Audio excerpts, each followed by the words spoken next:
And now, the best 60-ish seconds of your week.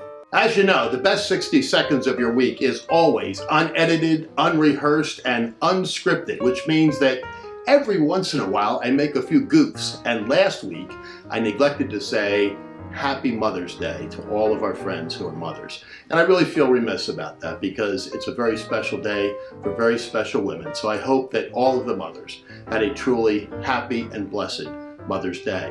And today we observe Armed Forces Day.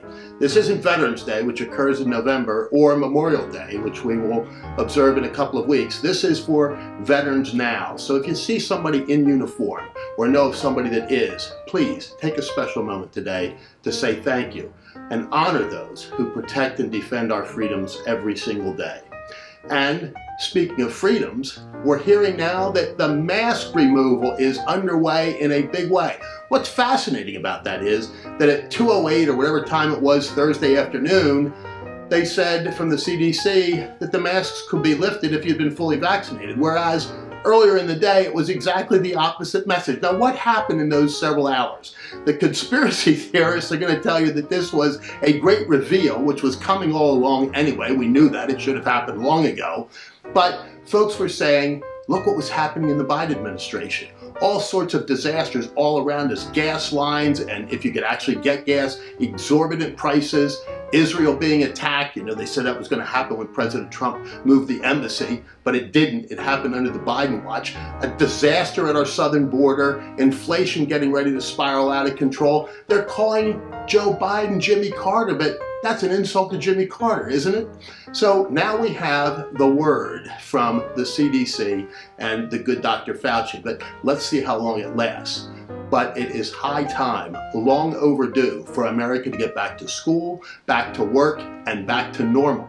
And in my home state of Pennsylvania, voters have a unique opportunity on Tuesday, primary election day in the good old Keystone State, to vote yes on 2 constitutional amendments that would rein in the powers of any governor to do what Governor Tom Wolf did to Pennsylvanians last year during the pandemic, with a bunch of arbitrary and capricious lockdowns, shutdowns, school closings, etc., that killed our economy, were a disaster for family businesses, and really hurt our children.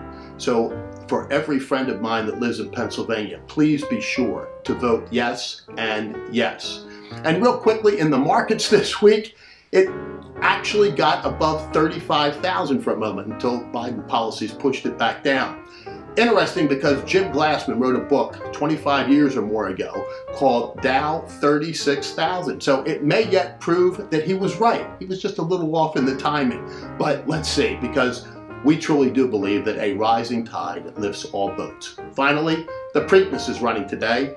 Amidst a lot of challenges to the Kentucky Derby, and Bob Baffert, who used to be one of my favorite trainers, but who's accused of cheating all over the place by doping horses.